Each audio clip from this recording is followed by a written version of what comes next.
Hi, and welcome to the Relentless Marketing and PR Podcast. With me, as always, is Katie Adkisson. And with me, as always, is Lauren Reed. We're two marketers and entrepreneurs, and we're here to share our philosophy on figuring it out, moving forward, and never giving in. Welcome to the Relentless Marketing and PR Podcast. Today we're coming to you from Fighters Boxing Gym in Sylvan Park. And we're excited to be here. Lauren's doing her best Rocky. She's got great form over here. Do you want to tell them a little bit about what we're doing today? Yeah, I'm so excited about today. So we've gotten some listener feedback asking Katie and I's story and how we know each other. And we decided to devote a whole episode to me and Katie. So we love to talk about ourselves. She's my work wife, and we've worked together for a very long time. But to do this, we thought it'd be really awkward if we just got up here and talked about us. Yeah. Because that's uncomfortable, right? So we brought in our intern, Luke, and it's his first full day. And we basically told him last night, you're going to interview us tomorrow. So he's going to ask all these burning questions. We've shared with him some listener questions as well. Let's go. Take it away. Take it away, Luke. Well, thank you guys for having me on the podcast. I'm very excited to do this. So I guess the most important question is, how did you two meet and when? I know you're going to love this one. It's so great. Lauren's going to be like, Katie stalked me. I'll tell my That's what's version. happened. So I'll tell my version, then Katie can tell what happened in her head. So we both went to the same college, which is funny. Racers. Racers, go Murray. Go Murray State Racers. We both went to the same college, but we only overlapped by a year, right? Yes. And we didn't know each other when we were there. Because you're older than me. Because I'm way older than her. I'm 37, and she's only 34. Mm-hmm. So I'm way older. But I went back and spoke to the PR department. I don't remember even that day, to be honest. I also shadowed you before that. Oh, okay. You probably don't remember that either. I remember some students shadowing me. I remember you. So she shadowed me. I don't know if, that was before it was I my came and junior spoke year. to you guys. Mm-hmm. So Katie shadowed me, and all I recall is then this really persistent girl calls me every week asking for a job. Yes. Every week. That's because that's for what you said to 6 do. months. That's what you told us to do. So here's the real story. So I shadowed you at my junior year. I didn't know what I wanted to do, but I was majoring in PR. I knew I wanted to work in PR.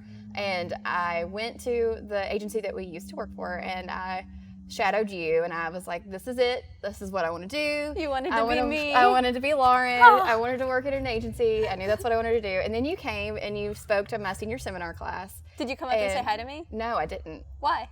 I don't know. I think I felt awkward or what. Did I intimidate you? I think so. And it was also, there were 100 people or so in that class. So anyway, you said, though, persistence is what pays off. And so I took that literally. And I found out that you were moving to Nashville and hiring, or you were maybe hiring for the Nashville office. And I knew I wanted to work at the agency we used to work at. The agency that shall not be named. That shall not be named. And so I just stalked you. And I stalked other people, too. I did what you said. You said you had pulled out the phone book and you picked the agencies you wanted to work at, and you did informational interviews and tried to get on the phone with them. And so I did that at multiple agencies in town, but also with you, and you guys snatched me up I hired her. Yes. When I say stalk, it wasn't in a creepy way at all. We've had some of those with the agency. Yeah. This was not one of them. It was I didn't know your pets' names or... No. Oh, no. Or that I was just on a Disney cruise. Yeah. Remember that one? Yeah. Oh, yeah. How was the Disney cruise? Well, social media was not what it was back then in either. your cover letter, hope you had a great time on your Disney cruise. I'm like, that's weird. Yeah, social media wasn't what it was. So, no, and then we interviewed Katie, and it was it. I knew. There was this instant, we're going to work together forever. So yeah, and so you hired me at the Nashville office. I was the third employee, and we quickly grew that office. Lost our current manager at that, and then we don't that need person to get was into all gone. that. But then we had another manager, and then eventually it was just us two growing that office. And so I think that sort of showed us how we work together. Yeah, and cemented, I think, the bond between us, because while all the craziness was going on at this other agency, we were just kept our focus on doing good work. That's really all we cared about, was keeping our clients happy and doing good work, so that when the time came for that agency to sort of fizzle out, we knew, you know, we got this. Yeah, and when you think about it, I was 22 when you hired me. I was 25. You were 25, and we were growing an agency to $500,000 at 24 and 25, 27 years with old. no like guidance, Yeah. Yeah, it was nuts. So you guys have worked together for over a decade at this point. More than a decade, yeah, because Yeah. my son is 10. I mean, so Katie's been through both pregnancies. Yeah. And the first time she even gained baby weight with me. That is true Commitment. friendship right Yeah. there. That's commitment. That is That is the a second time absolutely around, true I was like, friendship. this is not happening. She was smarter the Yeah. second time around. I unfortunately was not smarter the second time around. Let's get cupcakes every day at 3 p.m. So I did not order Yeah. Thai food every day the second Oh, pregnancy. I have the weirdest cravings. Yeah. Yes. Well, when you're pregnant, you pretty much just have to eat what you want, or else you're not going to be happy. Yes, So true. how do When you you're guys, pregnant or in life. How do you guys compliment each other then? You've been together in business for so long. How do you guys mesh so well? Oh yeah, I thought about this question. This is fun. This is super fun. So I think Lauren brings a lot of energy, and I have energy, but it's different. And I think with our team especially, Lauren brings a lot of inspiration and energy, and I bring a lot of drive to help get things done. Determination. So I think it complements each other well. Lauren has big ideas. I think back to when we were at our previous agency, we worked for a CVB, and Lauren was like, it had a ski destination, and she just thought, well, we should just make it snow, and we should make it snow in August in Atlanta. In and I southern was like, cities. that's wonderful, but how are we going to do that? And you were like, I don't know, figure it out. You can do it. And Katie can figure it out. And That's so how we we did. complement each other. Because you probably wouldn't have been like, let's make it snow. I think now you would have. Back then, you probably wouldn't have. No. But you're just like, okay. And I think that's why we complement each other really well. And I don't want to like go too much into the Enneagram, which we're very into. If you've been listening to us, you know this. I lead with a 7 and Katie leads with an 8. Both of our numbers, they're the more assertive types, but they get things done, and we don't nothing drives both of us. We have a lot of commonalities, and it's excuses. Oh my gosh, if you want to be dead to us, make an excuse, and we both agree with that. Yeah. Katie just gets things done. And she her word is her word, and she's gonna bring her best to everything she does. I just appreciate that. So even though she started as an entry-level, employee, she quickly moved up at that firm, leading one of their out-of-state offices. And then when she joined us as a vice president, a year and a half later was a partner of this business. So I think that says so much about Katie that, not only her former employer, former manager would want her back, but then they want her to be running the show with, together. Mm-hmm. So I think that we complement each other well. Like we both have, like you said, we both have drive. We don't like excuses. We're also, I think, pretty self-aware. I think so. We can have open conversations. I think that's what works about our partnership for the most part, is that we can say, well, I don't think we did a good job here, and here's why. Or I think you probably weren't all there today, or whatever it might be. Yeah. We can have those conversations when the time is right, and and also we can still get for through each that. other. Yeah. I feel like it's funny the way life works. I mean, life happens, right? But it never happens at the same time to both of us, which is good. Yeah, It's like hopefully. hopefully, right? Well, I'm done having babies. So, but I mean, Katie has definitely carried the weight through maternity leaves for me. And, Katie has bought a house and lost focus and for like a week, not 9 months. But We have things happen in our lives, and we're able to but support we're each just other. so able to, I would never think twice about, when Katie's dog was sick, covering things, because that's what we do. Mm-hmm. And I hear other business partners in other companies, and they just complain about their partners, and I truly don't understand that, because why have partners then if you don't support each other? So. Right. And one thing that I was really curious about that I haven't really heard of until I started work at Reed PR was an Enneagram test. So what differentiates the Enneagram test from other personality tests? What makes it different? What sets it apart? So Lauren is big on personality tests, and everybody on who works for everything. us will know that. So Astrology, anything woo-woo, psychics, personality tests. I love it all. So we did the disc profile when I first started, and I really wasn't a huge fan of it because it basically just says I'm a big bitch. I was like, I really hate this. But it also told me She's some like, of my F weaknesses. you, disc profile. Yeah, so I I am didn't not like a that bitch. one. But then, so there were a few. We did at our previous agency, it was the predictive index, but it was a long time ago. And the Enneagram, I feel like, is different because, like Lauren said, you lead with a number, but it's not who you are completely. And even my fiance will say, like, this is the only personality typing tool that really describes how he feels. And I think it's because it goes to the core of what your motivations are and what you how you view the world. Yeah, it's not just your behavior. I feel like with the disc profile, I can look at it and see how someone will behave and interact with their work life, right? But the Enneagram, one thing I noticed that was so cool, and I experienced this myself, is I've gained just as much personally as I have professionally from knowing it. My husband and I mean, our marriage has accelerated. We've been married for 14, almost 15 years, and we just discovered the Enneagram like a year and a half ago, probably 2 years ago for us. Yep. And I don't think he did a typing interview. So that is a way you can find out your numbers. There are some really good people, even right here in Nashville, especially right here in Nashville. It's actually kind of a hotbed for the Enneagram, who can do a typing interview with you and help you narrow down your type.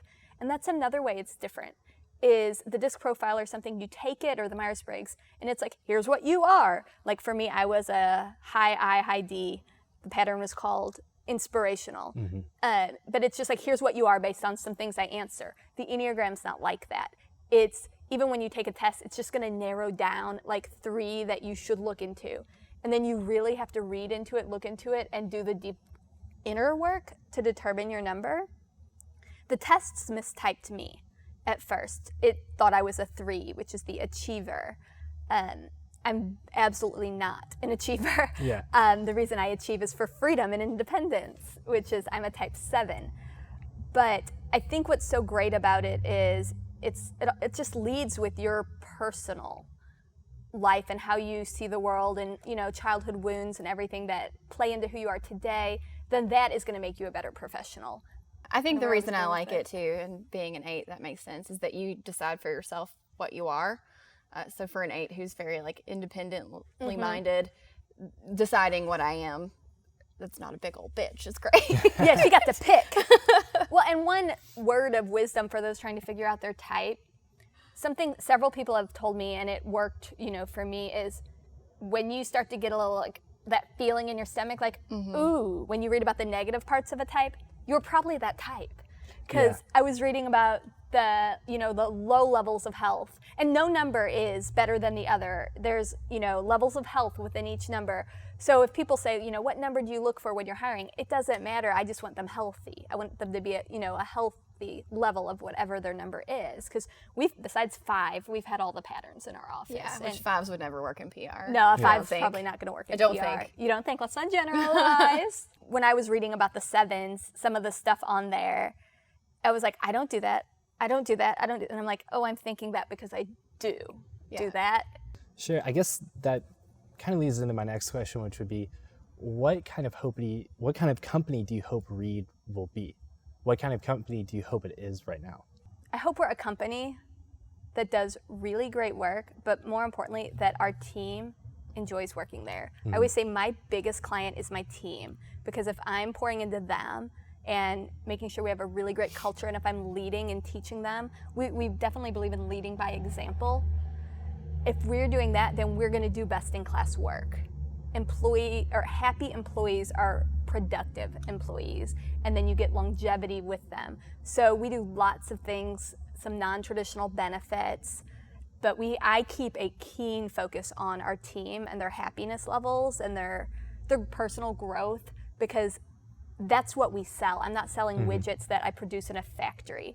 If someone leaves, I can't just get on Amazon and order another to mark up and sell, right? Yeah. So I hope we're a really amazing place to work that in turn is getting really great results for our clients. And externally, like public awareness, I don't really care what people think about us, as long as we're happy with the job that we're doing, our clients are happy.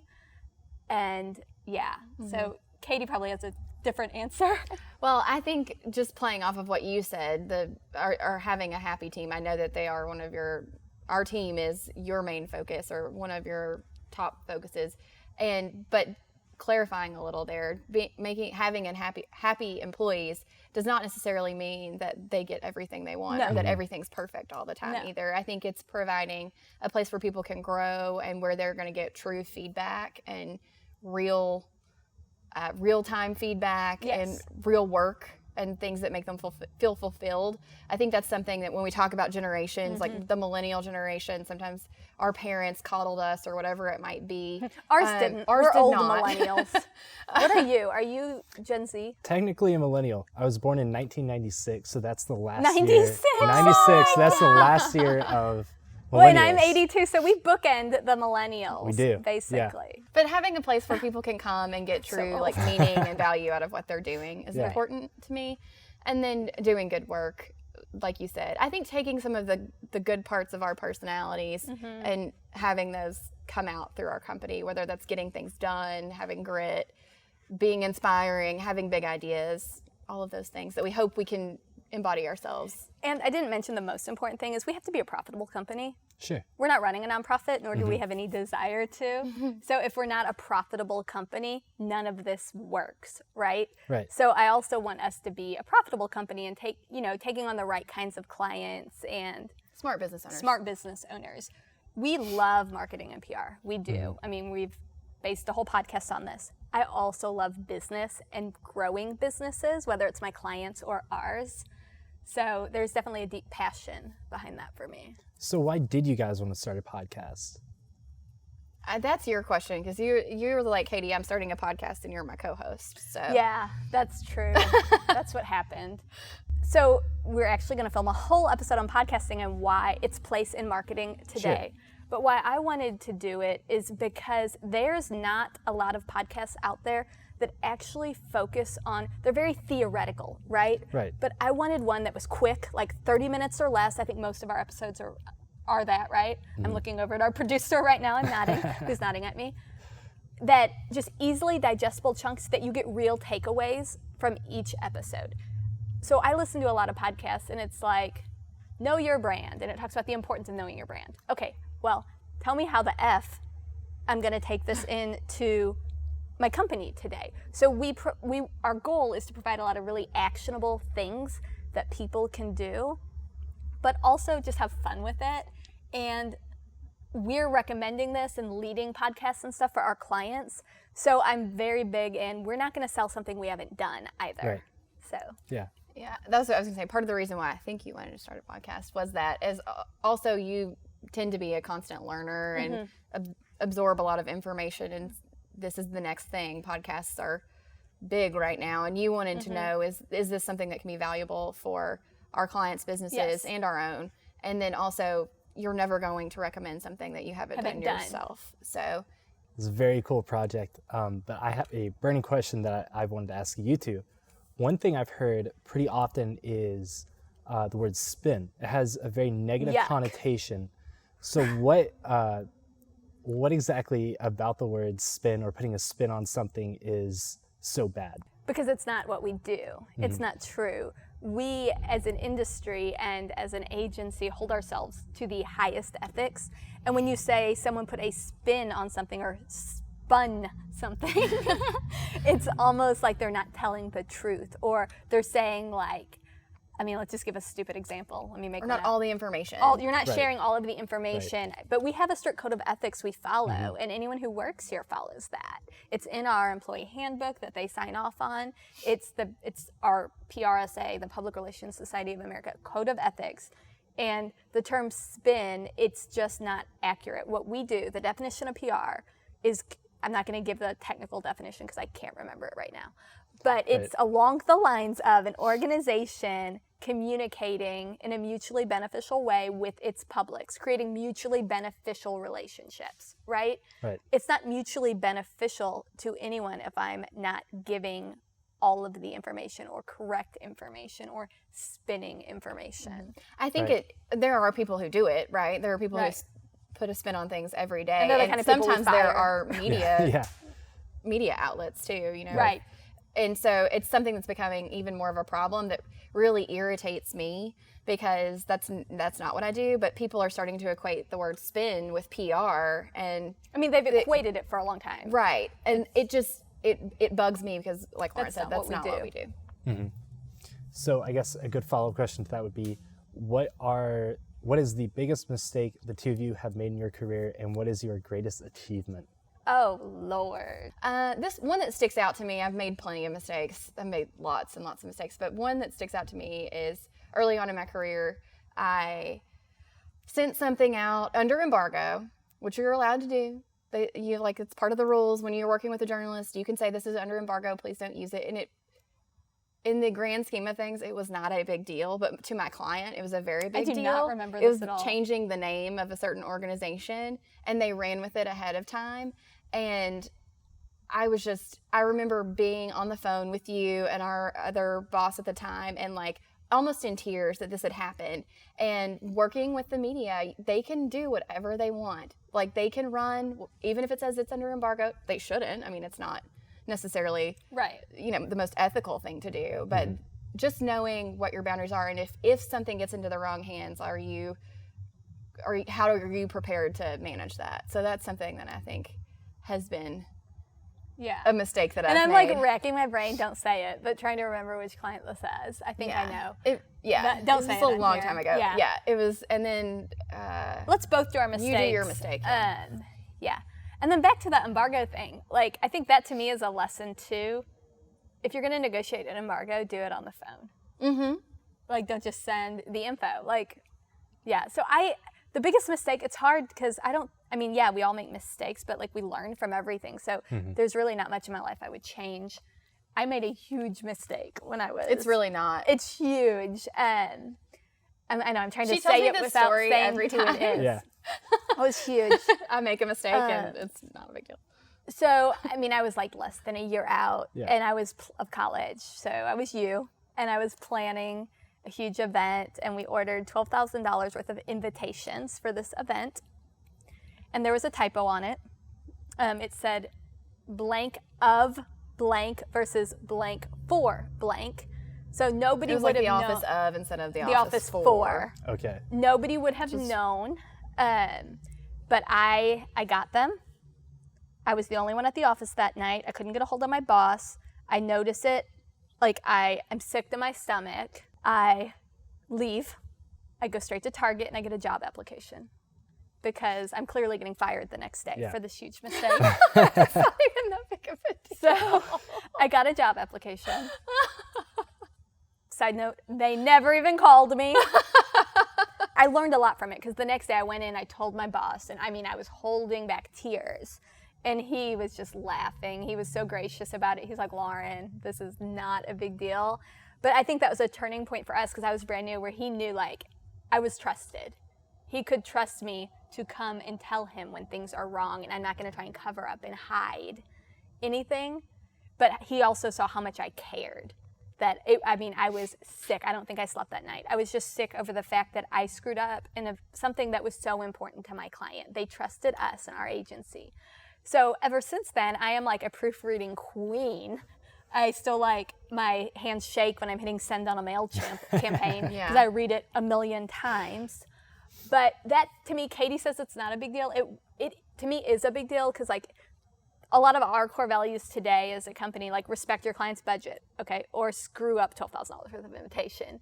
Like, a lot of things, and when you're 22, it feels really big. And I still, like, am feeling, my heart race talking about it. Sorry. Moving on from mistakes, and one more thing on mistakes. Like, failure's inevitable. It's just a part of life. My thing is, I just want to be failing forward. And resilience is a big thing, and picking yourself back up. And that's a trait I look for in employees as well, and team members. Can you fail forward with me? Or are you going to get really shook by something not going exactly right and not be able to adjust and keep moving?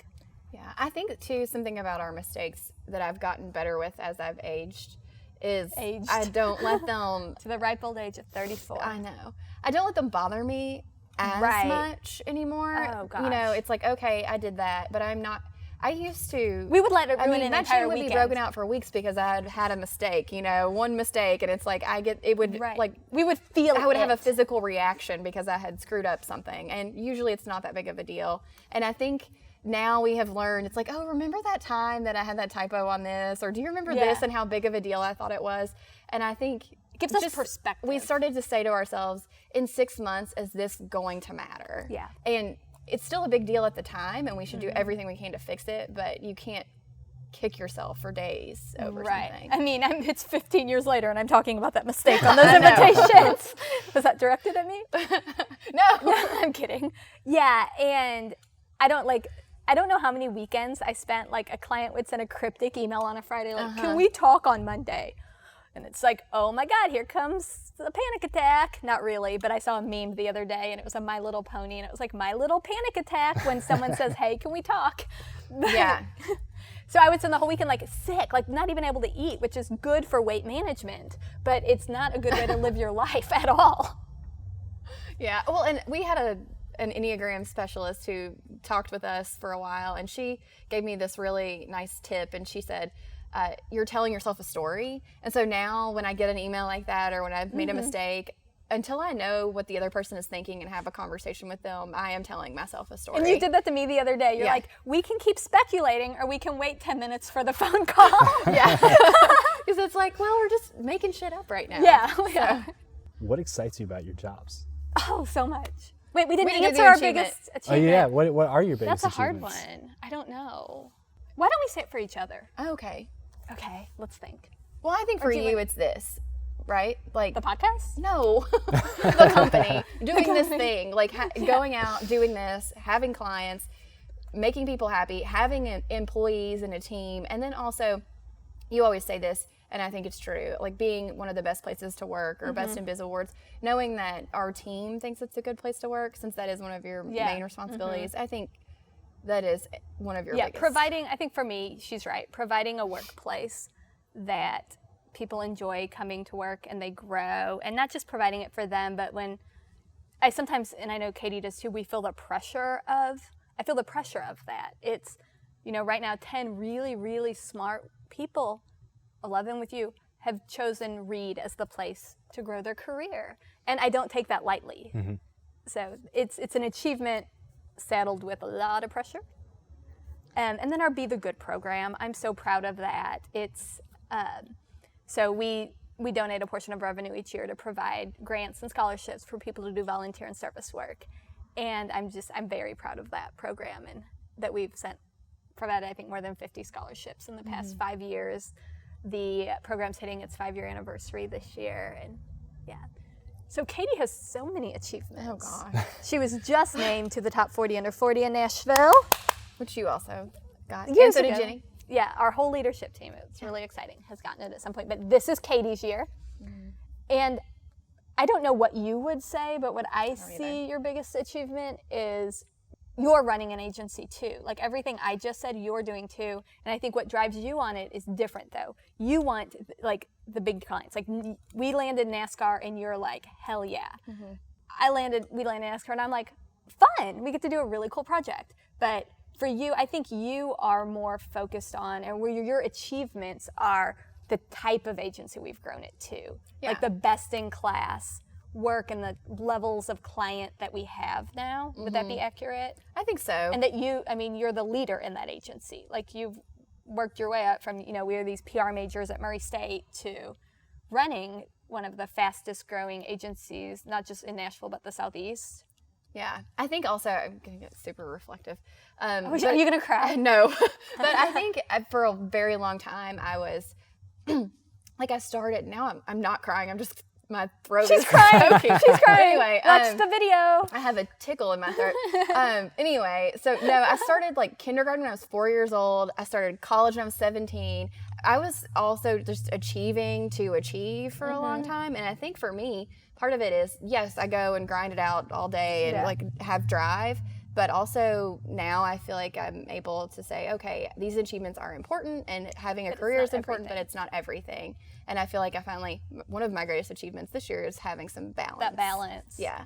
Yeah, I'd agree with that. And I think that's something we both give each other, and we hope that for our team. So how do you achieve work-life balance? That's something that is often talked about with people in business across the spectrum, and everyone seems to have a different answer for it. Well, I don't think there is such a thing as work-life balance. And I also think your perspective comes with age, too. I couldn't at 25 or even 28 have been able to see, oh, I actually have a really good balance. I'm air quoting that. Because to me, I don't look for the work-life balance because I love my work so much, right?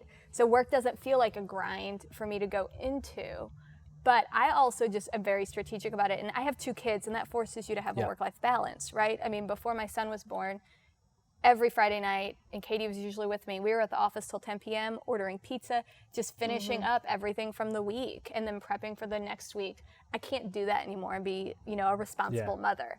Yeah. So that it forces me out. But going back to the Enneagram, I'm a 7. We value our free time and our vacations and travel. So I just have stuff planned all the time, and I do it knowing I'm just going to be working while I'm doing it. But that's okay because I love my work, I love my life, and it's not one or the other. It's both at all times for me. And sometimes our team is like, oh, I see, just last weekend I went on a ski trip. And it was just a weekend. I flew out like Friday afternoon. But they're like, we didn't want to bother you while you were out of town. And I'm like, well, but it's okay. Like, it's my business. Bother me. I want to know. When you go out of town a lot. I go out of town all the time. At some point. I know. I'm always out of town. So it's just, I'm fortunate to my role within the company to where I need a lot of face time, with our team. But I also, a lot of the strategy and things I do, I can do that from the ski slopes. Yeah. Mm-hmm. So, and I think for me, like work-life balance too, it's especially in the industry that we're in, we always have to answer to our clients and the media, and that's 24 hours, but there's also a way to build a team and that in a way that there are other people covering for each other and helping each other out where you can take a step back. And then also just knowing when to shut it off. Like we tell our team, you need to respond to our clients unless it's an emergency within 4 business hours. And it's usually not an emergency. Business hours. Business hours. So if a client likes to send an email at 9 o'clock on a Sunday night, that's totally fine. If it's not an emergency, respond to it in the morning. And if it's an emergency, they're going to call you. Right. They're going to text you. So you don't need to be checking your email Sunday at 9 o'clock at night. Yeah. So it's just, I think knowing what is a true emergency and knowing when you can take that time, and then also when it is a busy season, work really hard. And when it's not, take advantage of it. Mm-hmm. What is the best piece of advice someone has given you recently? Ooh. I mean, the telling yourself a story was really good advice for me. I do it all the time, and we do it to each other. Mm-hmm. Like we'll call each other and get each other worked up. It's like, what do you think he meant by that? I don't know. What does she mean by that? And then they said this, and then their face looked like this. Oh my God, they're firing us! And it's like, how did we get there? The business is going under. They just wanted to tell us we did a good job. Yeah. It's like not even a big deal. Get a job application. Yeah. So we can go. So Katie, I don't know if Katie sent it to me or I sent it to her about me. But it was like a meme, because memes are always, accurate, right? And it was like, what's your superpower? And it's like, anxiety girl. And it had like a girl with a cape, and it said like anxiety, and like, I can go from, 0 to this in 3 seconds flat, and I can. Mm-hmm. I can go from everything's great, oh my gosh, to getting an email to talk about a contract or something, and it's just like, oh my gosh, we're not doing good work. We're getting fired. Oh my gosh. So that's really good advice about the telling yourself a story. I think for me, and I've gotten this from a lot of people, and it's just, I think that advice is so prevalent toward me because of who I am. It's about the journey, not the end result. Yeah. And for me, I got that advice before I went to Africa to attempt Mount Kilimanjaro. And if I had gone in with, it was just the summiting was the result and that's all it's about, I wouldn't have considered that trip successful. But it truly was a life-changing trip. For those who are listening, at 16,000-ish feet at base camp, I had to go back down because my oxygen levels, I guess, that they checked were dropping, and I'd been throwing up, and altitude's not my friend. But I'm going back next year to make it my friend. But I think just the whole, it's about the journey, because bringing it back to work, I tend to look at agencies that have been around for 30 plus years and think, oh, well, they got that pitch over us or this or that. And okay, I'm for 7.5 years in, I'm very, very happy with where we are. And don't compare, what is it, like your beginning to someone else's like middle or end. Mm-hmm. So how do you see marketing and public relations evolving over the next decade? Now we have social media and we're really entering this digital age. How is it going to change over the next decade? Can I say one thing? So this is another mistake that I had back when I first started. This ties in with that, I promise. Yeah. So back when I first started, our boss at the time asked me to research this thing called Twitter. And he was like, so tell me what you think about it, if it's something our clients can use. And I sent him analysis and I was like, it's never going to be necessary. It'll be gone in 2 years. It's just a startup. Not gonna mean anything to us. And now social media and Facebook, all of it. I was like, oh, we don't need that. So thinking about that and where I am now, and then also where our business is going. I mean, we sell social media services. I know. Now. Yeah. And Twitter's included in some of that. Yes. So it's kind of ridiculous. That's hilarious. But I also, for me, I can be forward thinking about my client's business. It's really hard for me to be, Lauren, when you think about StrengthsFinder, that's another personality test that we do. Futuristic is not one of them on mine, but I think Lauren does that really well. But for me, I think that traditional media, of course, is going away. We really have to figure out digital and what that means for PR and earned media. And does earned media still have a place? Content, SEO, all of those things, I think, have a really big impact on what the future will look like. And I'm also kind of like, who knows? Who knows, right? And that's why we just have to be constantly measuring. And measurement is more important in PR and marketing than ever. Mm-hmm.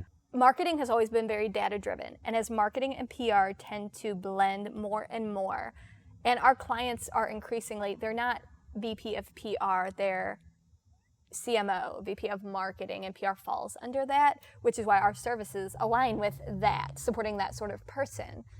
But marketers for years have been used to having a seat at the table and providing the data to back it up. So anything we do for someone like that, we have to provide the data, back it up. And measurement allows you to tweak throughout the process if what you're doing isn't working, because the industry is changing. There's new innovations out there. I think at the end of the day, we're going to try whatever makes sense for our clients, but we have to make sure the foundational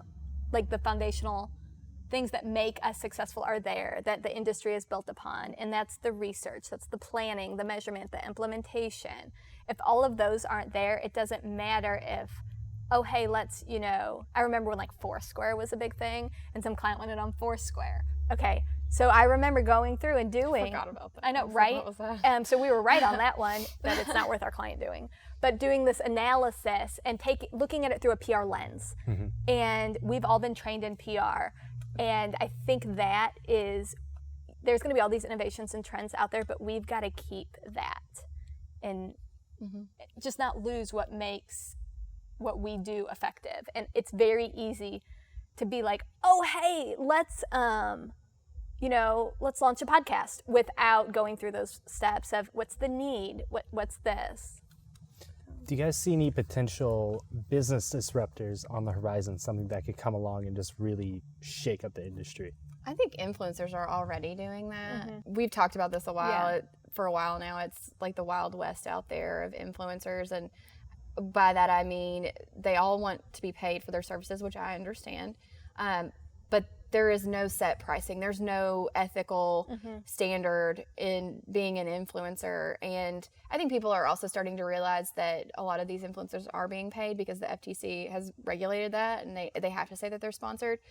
So I think it'll start to almost go a little in the way of traditional media as well. I think, so influencers, I think, are already being disruptive. And I also think when you think about big tech right now, they're sort of consolidating, right? So Facebook's buying Instagram and anybody else that they can. Google's buying everybody that they can, and it's becoming this big monopoly where it's kind of like the old broadcast days where you have ABC, NBC, CBS, and Fox. So you got Facebook and Google right now. It's even more consolidated than before, and so it's harder for people to break in. But you do have those people or those companies like a TikTok or things like that are coming up every day. I just don't know how long they can sustain it because they're going up against behemoths. Right. So that seems like it would be something very difficult to manage, but it may also be the opposite way, make things even easier. But do you guys think it would be one or the other? I was just going to say, I think it's, for us in PR, it's easy to dip your toe in and try things out. So I think that's the advantage that we have when we see these disruptors come into place. Like, we can try an influencer campaign for a minimal budget and see if it works, what happens, and measure that. We can try to do TikTok for one of our clients as part of their social media package and see if it's yielding results for them. And it's not some big, $1 million ad campaign that we've wasted creative resources on. So what excites you guys about your jobs? This is like a completely different note, changing subject. What really excites you guys? What gets you out of bed in the morning? There's so much that excites me. I don't even know how to narrow it down. That's going back to the Enneagram 7, I think. I love what the company is poised to do. I feel so solid about our staff. We just built out our long-term home, which we'll be moving into in the next few weeks. It was really designed with our clients in mind and with us being able to do the best work for our clients. Right now we're sitting in a really cool boxing studio, but soon we'll be able to film in our office because we have a podcast studio. So I just think the momentum the company has and what we can do with it really excites me. For me, this is going to sound so weird, but solving problems. No, I know that's not weird at all. all. I actually enjoy solving problems, and I do it a lot with our team, but then also for clients. Internally. And then I like to be able, I'm a self-starter, so I like to be able to go and say, okay, what's our next big thing for the company, and be able to go drive that forward, whether it's new business or our marketing or whatever it might be, building a new office space. I like to get in there and drive forward, make things do happen. those things. I think, making things happen. Whenever you guys are working together, what really sets you guys apart from everyone else? So I think what's unique about our skill set, just when the two of us are working together, is our history. I mean, we pretty much have ESP and can read each other's minds. I always say ESPN as a joke, and I was like, you said it wrong. Anyway, sorry. No, it's not ESP. We pretty much have ESP. But I think the fact that our personalities, we have so many of the same characteristics. So something about the Enneagram is you have a wing, so you have your number, but then the numbers on either side of you can be your wing, and you can access it very easily. So I can go to 8 very easily and be in Katie's shoes and look at things how she is, and she can do the same for me. And we both have the commitment to doing the best work we can do. Like, we don't settle at all, but we also bring in the different aspects of our personality. Like, I am a little more laid back, would you say? In certain ways. Yeah, I'm a little more laid back with the team and stuff, and I'm a little less intense. Intense, let's say. So this is a really weird answer, but I went and saw Chelsea Handler the other night. And she's my favorite. She's Katie's favorite. I love her. But my husband looks at me and we're talking, and it's like Chelsea Handler is a combination of the two of us. Yeah. Because she likes to let loose and have a good time and make sure everyone around her is like, hey, we all having fun, but like, don't cross her. And she's also just very self-aware. This is new Chelsea Handler, not 10 years ago Chelsea. Her new book is awesome. Very aware, and she's into the Enneagram as well. Yeah. She's an 8 like Katie, but leads with an 8. But I just think, I don't know what like our secret sauce is. It's a mutual respect for each other too. Yeah. It just works. Yeah, and I think we do have similarities, but our personalities are different enough that, because we have multiple clients, right? We can have anywhere from 15 to 20 clients in a time. And not all of those clients are the same. They all have different personalities. Yes. And we always have a member of our leadership team on any account. And so it's nice to be able to say, you know what, Lauren really gets along with this person a lot better than I do. Let's put her on there. Let's have her work with this team on this client. And we can do the same for me. Or this client has this tough problem, or they need X, Y, and Z. Let's put this person on it. And I think us being able to flex between those is something that is helpful for the business. Well, thank you guys. I'm going to ask you a question. Yeah, absolutely. What are you most excited about working at Reed?